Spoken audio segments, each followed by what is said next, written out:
In 1993, a new technology called CRISPR was developed. And it was used right away. To make a danger. Its experiments. CRISPR has been used. Who change a lab rat? Which has now killed the whole crew on a space station. Dr. Kerry Atkins was the only one to make it out alive. And now? She's asking for help from Energyne's top people? The ones who made the CRISPR mutagen. CEO of Energyne Claire Wyden tells Kerry to return the mutagen samples. Kerry goes back to get the samples, but the rat monster is after her. She makes sit to the escape pod. But she is released. Just as the station is engulfed in flames. And the rat was still inside. However, the pod is damaged and rips open. Depressurizes and explodes. Which ultimately results in Kerry's death. The samples themselves are launched into the air. And distributed. Across the entire country.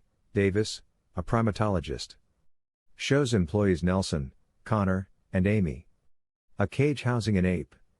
At an animal shelter in San Diego, they come across Pavo, an ape, who was acting a little angry at Davis.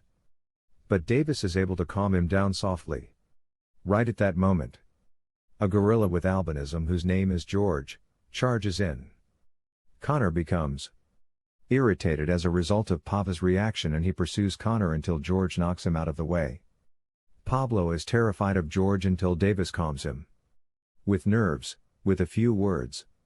After some time has passed, Nelson approaches Davis and asks him why he finds himself drawn to animals rather than people. Davis claims that there is a natural bond between him and the animals. At some point during the night, the mutagen samples start arriving. One of them crashes into George's enclosure. Another into the woods, near a pack of wolves. And the third into a river in Florida. In the meantime, a lone wolf is sprayed with the gas. As a crocodile consumes the entire sample and George is also hit by the spray the following morning.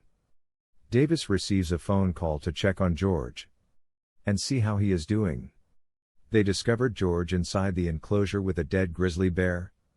When they get there, Davis can tell that George was the one who was attacked by the bear first, since he has a scratch on his chest from where the creature scratched him. The moment George stands up and walks over to Davis, it turns out that he is around 9 feet tall. Claire's partner is furious that the samples were destroyed. But Claire is unconcerned about it, because she recently discovered the location of the samples, which would earn her a significant amount of money. George is put in prison when they find out something is wrong. Davis asks his co-workers if any of them can find an answer to the sample bottle with him. Kate, a geneticist, shows up and says the sample bottle belongs to her. This makes Davis ask her what's inside. At first, she didn't want to talk about the composition of the content. But in the end, she did. She is taken to see George, where she says that George's hunger is due to his rapid growth, which was caused by the mutagen samples. This angers George. So he breaks out of his prison and terrorizes everyone who comes to the sanctuary. While running amok there, Davis is able to corner him just as the police arrive. Before he can calm George down, a helicopter flies overhead and starts shooting darts at him until he passes out. Burke leads the military team into the Wyoming forest to get a sample of the mutagen. Burke gets in touch with the Wydens and tells them that the container is empty. As the group moves deeper into the forest, they find dead wolves all over the ground and a huge paw print in the dirt. Then the modified wolf named Ralph finds them and attacks them. As he runs through the forest, the squad shoots at him, but it doesn't hurt because Ralph picks them off one by one. Until only Burke is left, he tells the helicopter to shoot at Ralph. But the wolf jumps out of the trees and crashes it into the lake. Ralph catches Burke, and he gets eaten. Harvey Russell, who works for the government, goes to the refuge to put George on a plane and hide him from the public. Davis and Kate are also interrogated. Russell thinks they have everything under control, but Davis thinks it's suicide. Decide all to put George on the plane. Russell reveals after looking at Davis and Kate's record. The cat was fired from Energyne for trying to steal research from the labs. She spent 13 months in prison for this. Davis realizes that she lied and that, because of this, she can't help George. After Claire finds out what the wolf did, she turns on a radio frequency that calls the mutant animals. Ralph and Lizzie, the crocodile, make their ways to Energyne, which is in Chicago. Even though George is on medicine, he hears the frequency and starts to wake up. In a fit of anger, he breaks down the cage and starts just to create havoc. When Davis steps in, George is about to kill Russell, but he only manages to knock Russell out. The plane's turbine stops working, and it starts to fall. As the plane crashes to the ground, Davis gives himself, Kate and Russell parachutes, and they jump out of the plane. When the three get there, they find out that George survived the crash and is headed to the city. Russell wakes up and tells Davis how much he appreciates him saving his life. He then offers to help him and Kate. At Energyne's lab, the FBI gets in and does a thorough search. Based on what he knows about her, Davis makes it clear that he doesn't trust Kate. She asks him why animals are more important to him than people. Davis then talks about how he met George.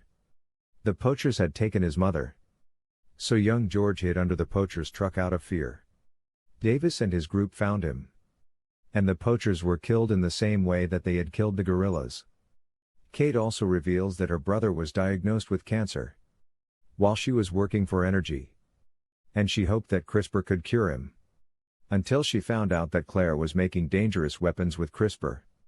Kate tried to run away with it, but she was caught and put in jail. As Davis, Kate and Russell head to Chicago, they meet up with a military team. That is, keeping an eye on George and Ralph. They see that the animals have been called to the city, and that they need to find a way to keep them under control. So Russell helps Davis and Kate steal a helicopter and get into the city because they may be the only ones who can stop the madness. When George, Ralph and Lizzie arrive in town, the monsters fight each other, causing chaos. Most of the city is in ruins. By the time, David and Kate, right there, the two then run to Energyne to find a cure, because they know they can't stop them on their own. Davis is able to land the helicopter in the middle of all the chaos and they run into the building. They find the lab that has the antidote, but the Wydens get there first and Brett takes them away. The two are informed by Claire that the antidote will not return the animals to their original size. Rather, it will simply lower the animals' heightened aggression. Before she leaves with Kate, she grabs the revolver and shoots Davis in the abdomen. The Wydens attempt to board their own helicopter in order to escape with Kate and their chemicals. However, the monsters start ascending the tower. After climbing to the peak, George destroys the helicopter, which causes Brat to run away. It appears that Kate's time has arrived, but an injured Davis shows up on the scene. Almost immediately, he diverts George's attention for a sufficient amount of time for Kate to retrieve a bottle of antidote and place it in Claire's bag. After securing the antidote, Kate hits Claire and shoves her into George's path, which compels George to grab her and consume both her and the antidote. In the meantime, Brett is on his way out of the premises when he comes face to face with Russell, who had only moments ago entered the establishment. Russell informs him that if he wants to be free, he should turn over the laptop that contains his research. Brett takes the offer with delight and dashes out the door. Unfortunately, he was cut down and murdered by a stray piece of falling debris. Ralph and Lizzie also ascend to the top of the mountain. Well, Davis and Kate wait for the treatment to take effect. Davis and Kate flee in the direction of the Wydens' helicopter to escape the falling debris and widespread disaster. However, the tower falls apart and crashes to the ground before the helicopter can take off. Despite this, Davis and Kate are both able to make it through, and George has emerged from the ashes to become his former self.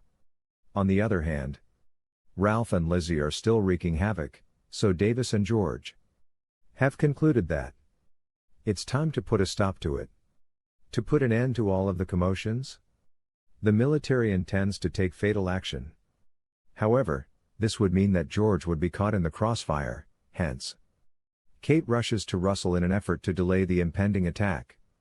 In some way, while all this is going on, George is fighting against Ralph and Lizzie. Ralph is tossed about by him, but the wolf can fly and shoot quills, and Lizzie's skin is so tough that it is almost impossible to damage it. As a result, to assist George, Davis is successful in tricking Ralph into gliding toward him. However, when Davis moves, he causes Ralph to fly into the path that Lizzie is traveling in. Ralph is grabbed by the throat and proceeds to bite off his head before swallowing it. George makes an attempt to strike Lizzie, but she is much stronger than he is, and she instead impales him by throwing him against a pole. Davis, seeing that George is in danger, once again springs into action. He tosses a grenade belt at Lizzie's neck and tries to knock her down with the chopper's gun, but it just scrapes her. Lizzie pursues Davis and gets quite near to him before George leaps into the air with the pole, slams it into Lizzie's eye, and then runs it through her brain, therefore putting an end to Lizzie's life. After observing everything that has taken place, the colonel in charge of the military operations orders an end to the strike. It would appear that George's injury has rendered him helpless, and he appears to have died. Everyone appears to be heartbroken. But all of a sudden, George moves, and it turns out that he was just teasing George the whole time. Everyone heaves a sigh of relief, and the heroes start to depart the city, although it is unknown where George will make his new home.